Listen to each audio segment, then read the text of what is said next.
Me no longer minister now, me finish now, but me honorable member of parliament for Granoki Havole constituency.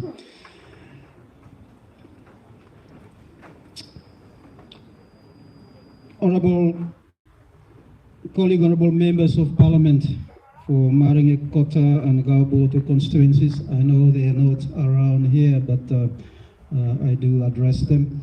And if there are also members of Isabel Provincial Assembly, Loyumi, our respected chiefs and traditional leaders, where you follow here, with the church leaders, Loyumi, and I do recognize Reverend Nelson Bako, our public servants, with the teachers, or policemen, and with the academics, from Isabel province, the chairman and members of the Isabel Provincial Youth Forum, sons and daughters of Isabel here Lohonera, at the Isabel families, Pikinini, and the in-laws, Tabus, Loyumi, Isabel, and friends, other distinguished guests, ladies and gentlemen. Good morning. Amran Kelly. We will talk. Fugana. And a very warm welcome to you all. First of all, let me give thanks to God, whose hand has guided our province from the earliest days and continues to watch over our people. I thank the Isabel Provincial Youth Forum for inviting me to stand before you today as your guest speaker on this our 42nd second appointed day celebration. Carl, my brother, thank you too much for the invitation to be asked to share in this celebration among my own people is a privilege I do not take lightly. Let me also at the outset congratulate our Honorable Premier, his executive and members of the Isabel Provincial Assembly. And of course, everyone, all of us, we are here as we celebrate our province's second appointed day. You, Tanegolonara person, where I'm sitting next to you, and you say good morning, Lohem, and say happy Isabel second appointed day, Lohem, lo on language play you.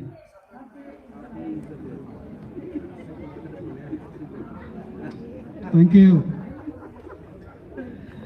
Ladies and gentlemen, today we gather not only to mark a date on the calendar, we gather to remember who we are. We raised moments ago our two flags, the flag of our nation, Solomon Islands, and the flag of our beloved Isabel. And we sing anthems. Why? Because identity matters. A people who know where they come from are a people who know where they are going. Isabel is a place like no other. From the long shores of Santa Isabel, the longest of our islands in the country, to the quiet villages tucked between mountain and sea, from Buala to the furthest constituency, ours is a province shaped by deep faith. Unique. I stand before you, unique.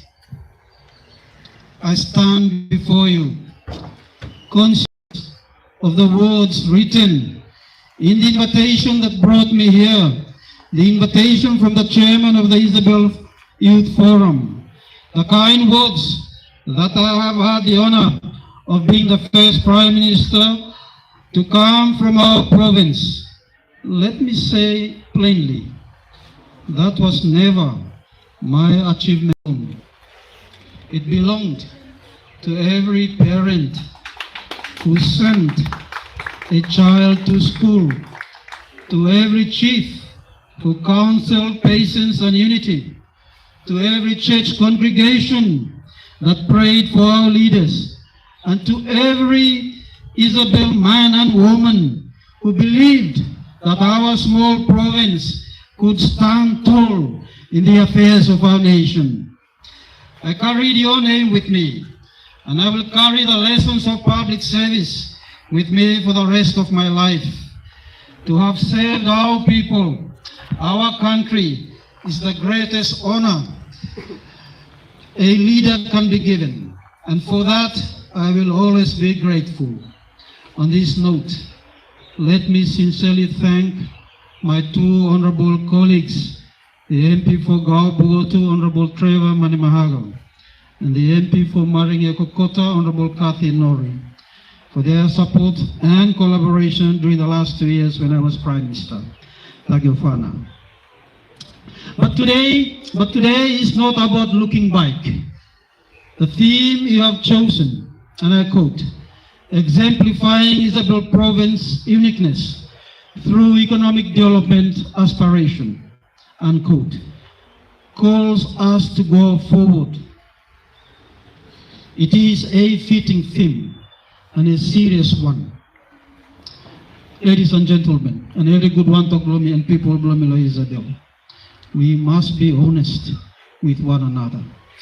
For too long, the wealth of our province has been counted in what we take out of the ground and out of the sea, rather than in what we build for our children.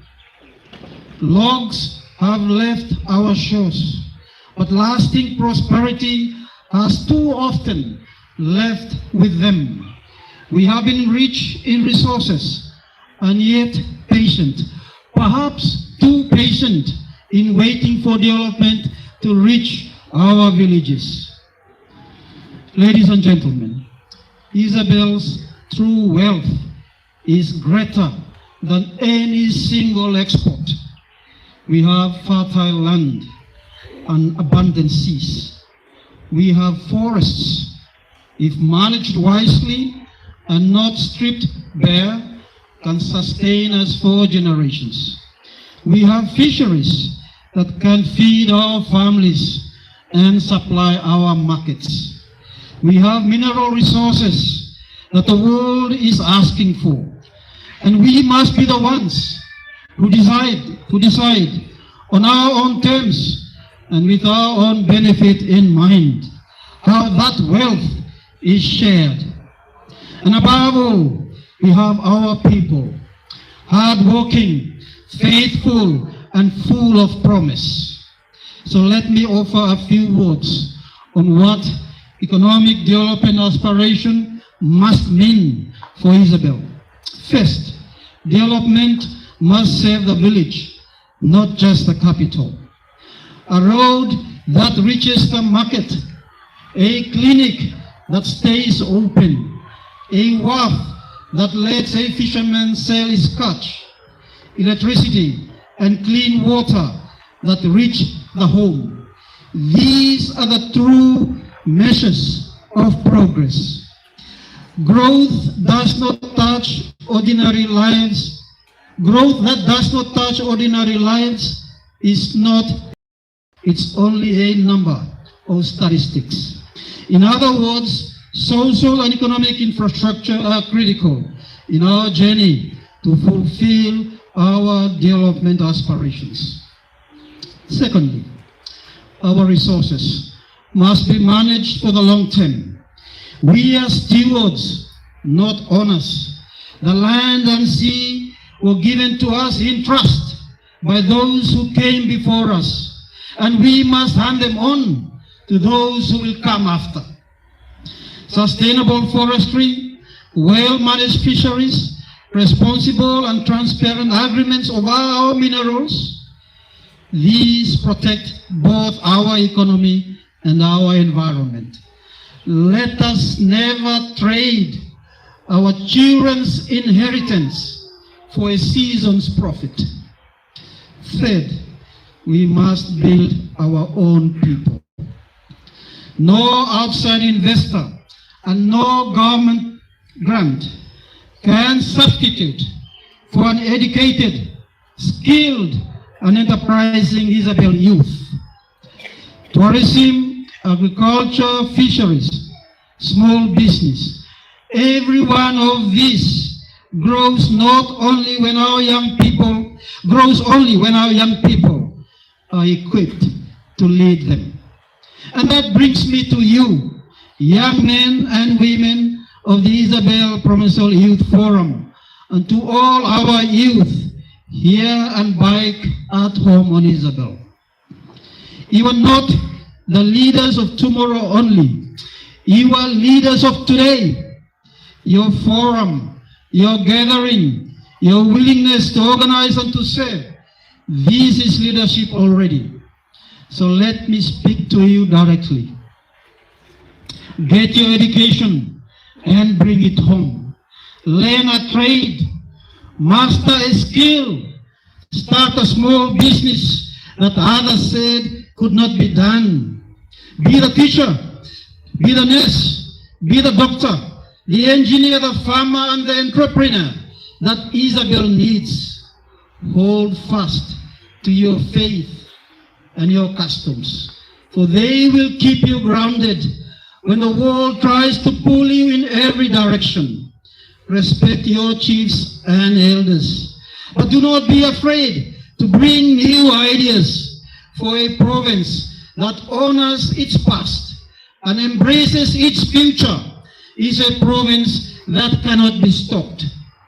At this juncture, let me also call on our Isabel youth and residents of Honiara to show goodwill on this day next year for an all-out cleanup campaign of Honiara streets and drains, apart from our cultural activities. This will be a fine gesture of good citizenship. Above all, I urge you to conduct yourselves with integrity. Whatever you do, in whatever office or enterprise you find yourself, let it be said of you that an Isabel man, an Isabel woman can be trusted. That reputation is worth more than any title. To our chiefs and church leaders, continue to guide our people in unity. Our strength has always been that we stand together. Where there is division, development stalls. Where there is unity, even a small province like ours can achieve great things. Sons and daughters of Isabel, as we celebrate here in Honiara today, let us remember the villages we come from and the people who are waiting for us to do well so that we may lift them too. Let our success never be selfish. Let it always find its way home. Ladies and gentlemen, let me close with this. A province is not made unique by its resources alone. Many places have forests, seas, and minerals. Isabel is unique because of its people, our faith, our unity, our humility, and our quiet determination. If we hold on to those things and join them to a real and honest plan for economic development, then I have no doubt that the best days of our province are still ahead of us. May God bless the people of Isabel. May God bless our young people, in whose hands our future rests. And may God bless Solomon Islands, our nation. Thank you too much. Happy second appointed day, and enjoy the celebrations.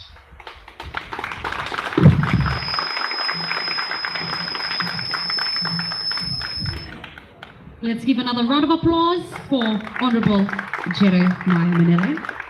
Thank you very much, Honorable, for those inspiring words. One message, I'm not sure if really stood out for you, fellow, but one fellow message read, which really